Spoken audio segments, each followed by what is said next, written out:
মাঠের লড়াই শুরু হওয়ার আগেই শুরু হয়ে গেছে মাঠের বাইরের দাবার চাল। ভারত পাকিস্তান ম্যাচ নিয়ে জল্পনার অবসান ঘটল এক বিস্ফোরক রিপোর্টে।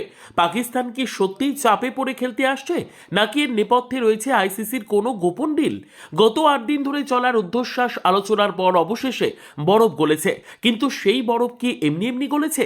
পিসিবি সূত্রের দাবি, আইসিসি তাদের এমন কিছু অফার দিয়েছে যা বিশ্বকাপের পর প্রকাশ করা হবে, কিন্তু ওয়াকিবহাল মহল বলছে অন্য কথা।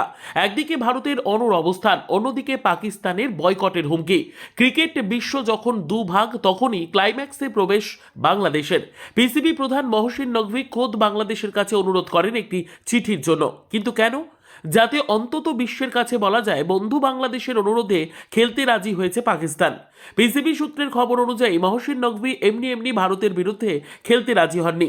পিটিআইকে দেওয়া এক সাক্ষাৎকারে পাক বোর্ডের এক কর্তা জানিয়েছেন, এই ম্যাচ খেলার বিনিময়ে আইসিসি পাকিস্তানকে কিছু অতিরিক্ত সুবিধা দেওয়ার প্রতিশ্রুতি দিয়েছে। যদিও সেই সুবিধার প্রকৃতি কি তা বিশ্বকাপের পরই জানানো হবে। তবে নেপথ্যের দৃশ্যপট বলছে অন্য কথা। ভারতের বিরুদ্ধে না খেললে আইসিসির রোষানলে পড়া এবং বড় আর্থিক ক্ষতির সম্ভাবনা ছিল প্রবল। তাই পাক প্রধানমন্ত্রীর সবুজ সংকেত পেয়েই দেশের জনরোষ এড়াতে বাংলাদেশ বোর্ডকে দিয়ে একটি অনুরোধের চিঠি লিখিয়ে নেওয়ার কৌশল নেওয়া হয়েছে বলে সূত্রের দাবি। এই কৌশলী চালটি পাকিস্তানের জন্য মুখ রক্ষার উপায় হলেও আদতে তা আইসিসির কাছে নতি স্বীকার কিনা সেই বিতর্ক থেকেই যাচ্ছে। কিন্তু এই বন্ধুত্বের দাম উসুল করে নিয়েছে বাংলাদেশ। কোনো শাস্তি তো হয়নি, উল্টে আলোচনার টেবিলে ছক্কা হাঁকিয়ে 2031 বিশ্বকাপের আয়োজক সত্ত্ব নিশ্চিত করে ফেলেছেন আমিনুল ইসলাম বুলবুল।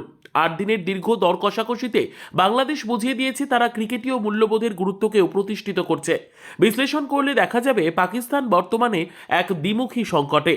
একদিকে ভারতের মাটিতে গিয়ে না খেলার জেদ, অন্যদিকে আইসিসি থেকে বিচ্ছিন্ন হওয়ার ভয়। অনেকেই বলতে শুরু করেছেন এই বিশেষ অফার আদতে পাকিস্তানের জন্য একটি সম্মানজনক উপায়ে বেরোনোর পথ মাত্র। বিপরীতে বাংলাদেশ এই জটিল পরিস্থিতিকে ব্যবহার করে নিজেদের দীর্ঘমেয়াদী সুবিধা নিশ্চিত করেছে। পাক বোর্ডের দাবি অনুযায়ী তারা বিশেষ সুবিধা পাচ্ছে, কিন্তু প্রশ্ন উঠছে, আইসিসি কি সত্যিই কোনো বিশেষ সুবিধা দেবে, নাকি এটা কেবলই পিসিবির মুখ রক্ষার একটি কৌশল? কেন পাকিস্তানকে শেষ পর্যন্ত মাথা নিচু করে ভারতের মাটিতেই আসতে হচ্ছে?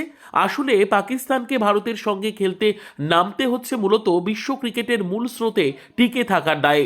তাদের দাবি করা বিশেষ সুবিধা কতটুকু কার্যকর হয় তা অবশ্য সময়ই বলবে। তবে আপাতত এই কূটনৈতিক যুদ্ধে বাংলাদেশ যে পাকিস্তানের চেয়ে কয়েক ধাপ এগিয়ে থেকে মাঠ ও মাঠের বাইরের সুবিধা আদায় করে নিয়েছে তা দেখে নিল গোটা বিশ্ব। Bureau report, digital news Bangla.